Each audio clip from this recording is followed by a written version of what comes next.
Welcome back to the SSL Family Dad channel. We are out here on this beautiful, see all that white stuff on the ground back there? This beautiful spring day here in Michigan. And we've got a few things to do with some animals. So we're gonna move some goats around a little bit here, see if we can get some chickens, pick up some hay. We've got some various things to do. So I'll show you how the chicken coop's been working. Oh, it's raining, so everyone's inside their little huts, but put some scrap. Adam, are you kidding me? So what? This is my microphone.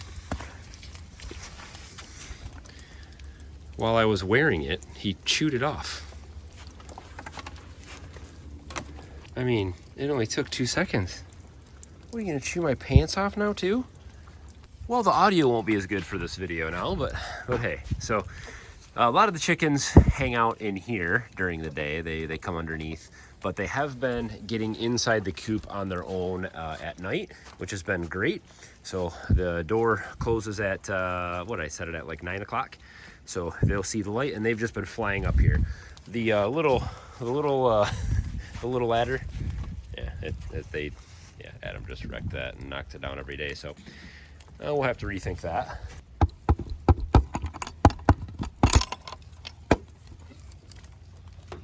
What's up, everybody? The laying of eggs is still a learning process. They lay a lot down here, and they lay some in here. So we are getting some in the actual little collection area, which has been cool. But most of the eggs, but I have been finding some eggs in here on the floor too. So I just cleaned them out earlier today, so I don't think there's any more. So the idea with this is to just encourage them to get up into the nesting box. 3 hens can sit in there at once, but usually 1 or 2 at a time are fine. Once they get in the habit of going in there, they'll be fine. But if they see an egg laying in this wood shavings, they'll just nest on top of it and lay another one. So you got to keep cleaning the eggs off the floor and making sure they'll get in there. Once a couple of them start to get it, the other ones will see the, get the idea, and they'll start to get in there. So it's starting to work, but it takes a little bit of training. Well, here's the spot where they have knocked the fence down between our 2 pastures. So this is how we separate the doe and the bucks. And this is how the doe got pregnant a little early.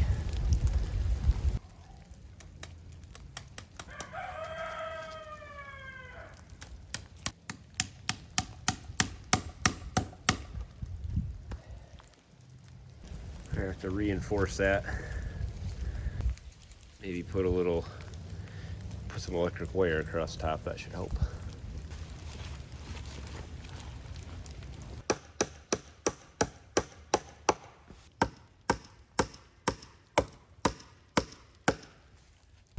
One of the nice things about woven wire is that it can take quite a beating and straighten back out. They'll climb on it and stuff, but it won't be too bad.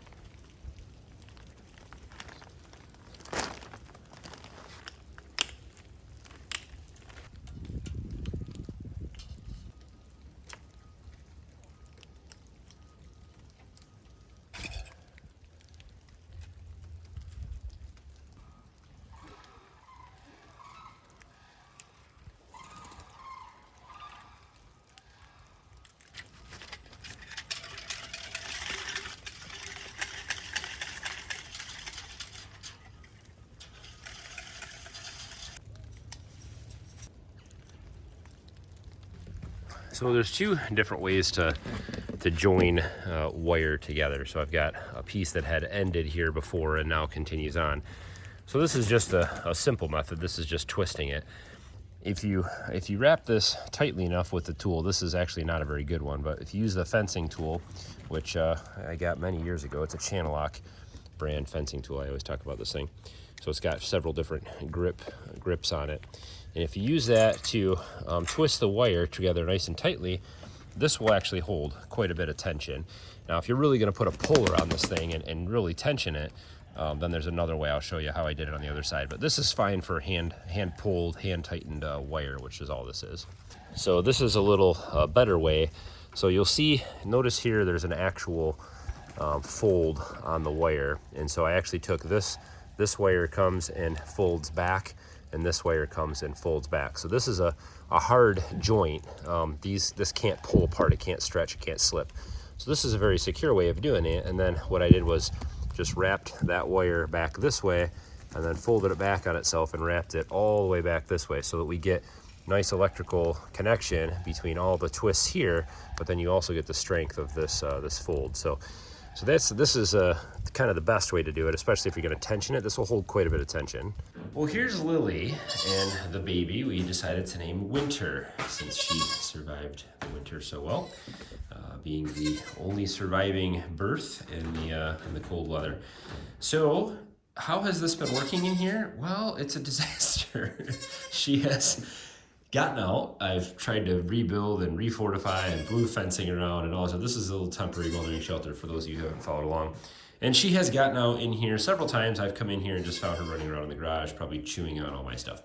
But it's time to get her out of here. She needs room to play and be in the sunshine whenever the sun comes out here in Michigan anyway. And I'm getting hay today, so I need to make some space. This is where the hay goes. So Lily, you ready to go out to the pasture? Winter, you ready? She said no. You don't want to go out? Settle down.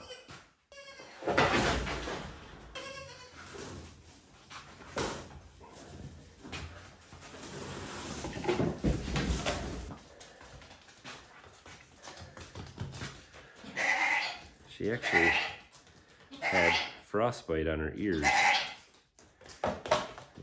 Looks like the tips have healed, or they're healing. So she had little floppy ears, and that was why, because they were actually frostbite from being out in that cold, even for just as little time as she was. Come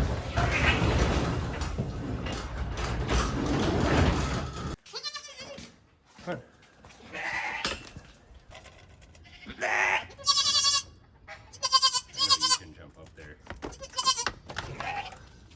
Get used to your new muddy home. So I just got done reinforcing all the fencing, putting all the electrical wire around, and I put him in that back pasture, and he's in here already. I wasn't out here. I didn't see how he got in here, but it's interesting. So these two, Goaty McGoatface, and Lily are mother and son. Hopefully the older bucks over there. So we've got the two boys we're going to be selling this year, and then we've got Adam, the buck, in that over there in the hutch. He's behind the tree. So he's not a big jumper, and so as long as we keep that fence tight over there, I don't think he'll get over here. Goaty, somehow this goat can get out of any fence. He jumps right over the whole top of it. I'm pretty sure he can even jump. So this is a 4-foot fence. This is probably about 5 feet this wire. He can scale that. So 6 foot, I guess, is the way to go for him. He can be in here with mom and baby. That's totally fine. Well, I just picked up some hay. We were out, so you can see the trailer behind me there. So actually, it's interesting because we still get our hay from the farmer Mark, who actually used to bale our hay. When my tractor broke down, he baled the hay at the old house. So it's actually, this hay came from the field probably right next door to ours. So let's drive by the old house, check it out. Oh, looks like he's plowing this field up, getting ready to replant probably hay there. Maybe he's gonna rotate something different.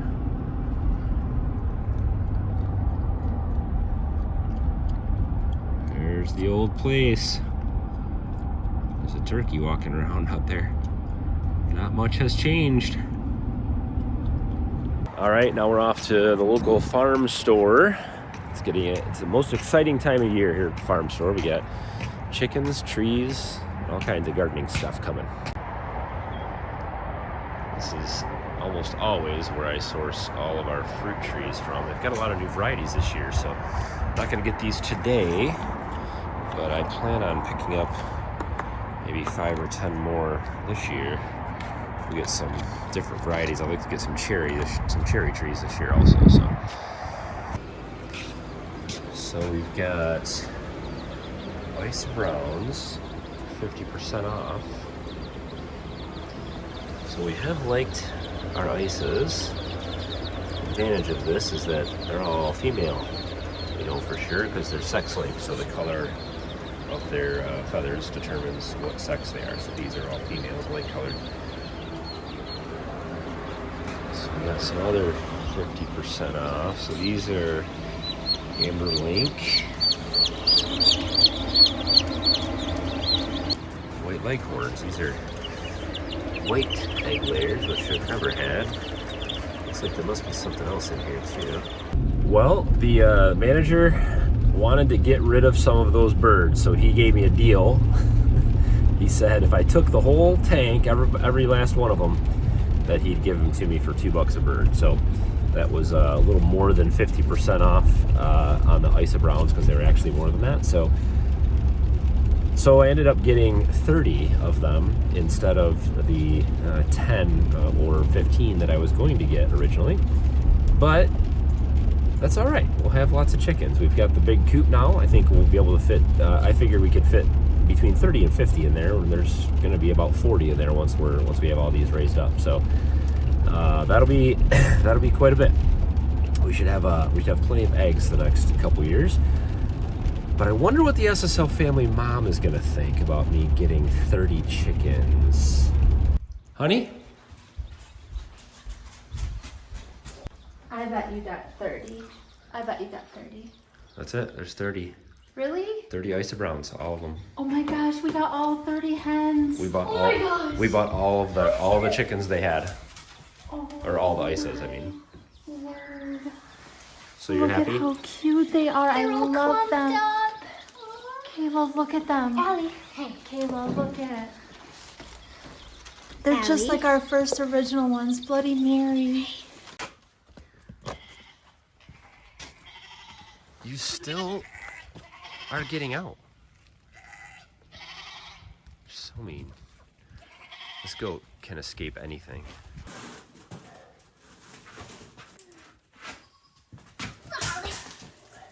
Hello.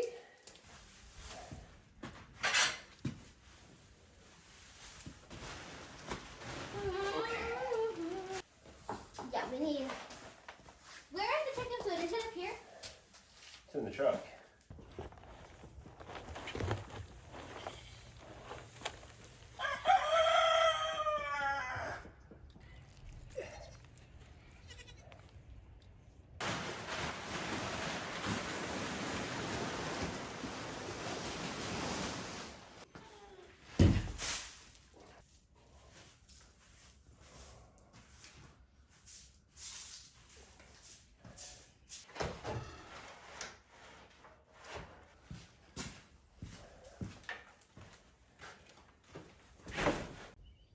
Well, a few months worth of food for the goats.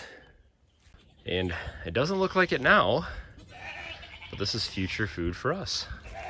This will break down and grow some awesome vegetables. All right, where are the chickens? Let's see how Mama This is did. for the dogs so that they can't get in. Okay, this is pretty cool. Oh my gosh, look at them all. They're all huddled together sleeping. 30 Isa Browns. Okay, so that one, right, that's ducked over under everybody is mine. So, do you remember when we got an aquaponics system? Yes. And I asked you to go to the store and get a couple goldfish for it? Yes. How many did you come home with? 100. 100 goldfish? Yeah. Yeah. Yeah. So I'm gonna go back and get 70 more chickens tomorrow. Oh my word! I thought you were gonna do that. I thought you were bringing home a bunch of chicks, but I'm happy with the 30 30's we good. have. I think we'll It's do also it. great that we have our old Isa Browns back. Yeah, we haven't had them in a long time. 30 little Bloody Marys. Yeah, So Be that's good. great. I think they'll do good. Lots of eggs. And we've got our last boil of maple syrup coming through. This pot's just about done, and this will probably be the last of it for the year. I think the buds are starting to come out on the trees. So springtime here in Michigan, or here on the homestead, is busy. We are just starting to get into changing animals around, getting baby chicks, getting maple syrup season kind of finished up, and then we're going to move right into gardening season. So it won't be just a few weeks before we'll be putting our seed potatoes in and planting fruit trees and fruit bushes and all that kind of stuff. And so we have tons of work to do around here, tons of things to do. Usually by the time we get through into May, it settles down a little bit, but this is certainly a busy time, and so lots of things going on. So hopefully you guys enjoyed kind of a homestead day, just all the various things that we're doing around here to get prepared for spring. Don't forget to hit thumbs up on today's video, and of course throw comments down below. What do you guys think of all the different things going on? We'd love to hear from you guys, and as always, thanks for watching. Have a good one.